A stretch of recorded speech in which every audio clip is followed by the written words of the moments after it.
I'd like to talk about Israel for a little bit. And this is another controversial topic, because Israel as a country currently has the worst image problem in the world. And there may be valid reasons for that, but I also think there are a lot of invalid reasons for it as well. Ever since Israel was formed in 1948, it's never really been supported by a lot of people. The U.S. is the only country that has ever really supported Israel. Even though the British and the French made use of Israeli troops in 1956 when they invaded Egypt and tried to regain control of the Suez Canal. But Israel, a lot of the country, is occupied territory. The Jews stole it from the Palestinians. A lot of people think that's okay. I don't. I think Israel should return the land that it's taken. And if it would improve its treatment of the Palestinians, then it might see a decrease in terrorism, which is fueled by the brutal treatment meted out to the Palestinians on an almost daily basis by the Israeli army. However,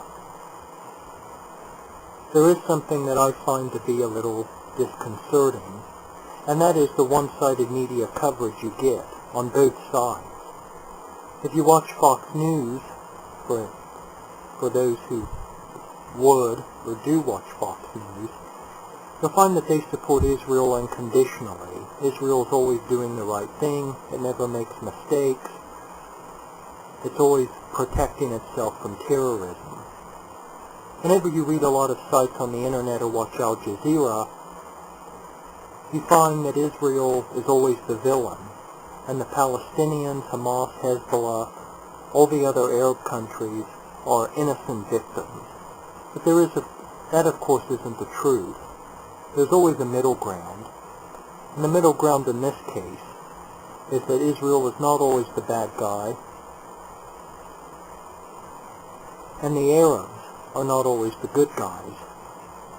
Hezbollah, for instance, was formed primarily in response because of Israel's invasion of Lebanon back in the 80s, which was completely illegal and should have been condemned. However, Hezbollah, which operates independently in Lebanon, the Lebanese government has no real way of countering its influence or stopping it. It controls a lot of cities in southern Lebanon.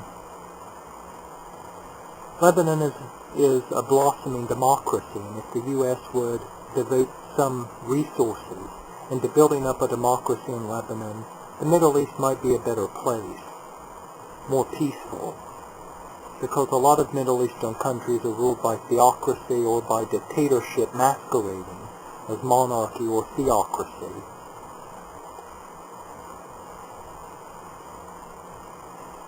Then there's Hamas, which is a Palestinian organization. I don't think you could call it anything other than a terrorist group, because it uses terrorism essentially to solve its problems. Hamas and Hezbollah both want to dismantle Israel and kill as many Jews as they can. Some people may think that's a good idea, but I don't. The problem I have with Hamas and Hezbollah are that these are two organizations run by evil demagogues. They don't want peace in the Middle East, because then they would no longer have any need for these organizations. Hamas and Hezbollah thrive on gathering recruits from radicalized young Muslims whose parents or relatives or friends may have been injured or killed by the Israelis. So Hamas and Hezbollah offer them a choice to rectify any wrongs against them by becoming suicide bombers and terrorists. Hamas and Hezbollah, as I said, don't want peace, because then they would have no purpose. They wouldn't have any recruits.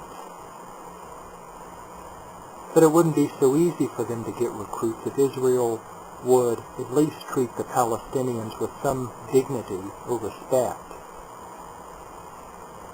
and maybe give back the land that they took by force, dispossessing hundreds of thousands in the process.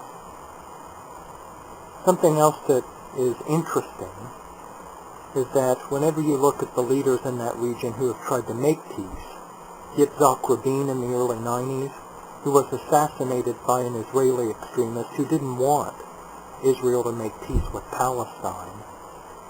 Anwar Sadat, the Egyptian president, who made peace with Israel in the 1970s, was assassinated by a Muslim extremist who didn't think that Egypt should make peace with Israel. Arafat, by going to the bargaining table with Rabin, was very much unpopular with radical elements of the PLO, an organization he founded, and also Hamas. If you want to make peace, you have to try to cut through the extremists on both sides, the Jewish extremists who want Israel to only be for Jews, the Muslim extremists who think that Israel should be only for Arabs and have no Jews at all.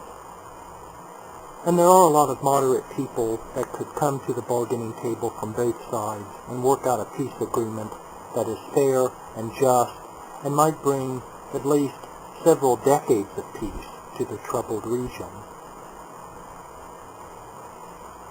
Hezbollah is funded by Iran. I don't think Iran really wants peace, because I think Iran could stand to gain a lot if Israel would disappear, or if Iran could get at a lot of the land that Israel is holding on to. I think unconditional support for Israel is wrong. I don't think the U.S. should be giving $6 billion to it every year, nor do I think the U.S. should be arming it. However, I think the thing that people forget is that the Jews in Israel really don't mess around. Whenever they believe somebody is threatening to exterminate them or their state, they'll react, with or without U.S. support. And I think there are reasons for this, because the last time somebody said he was going to exterminate the Jews, he actually tried to do it.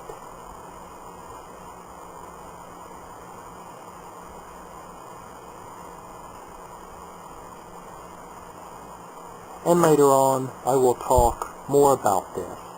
But for now, that's all.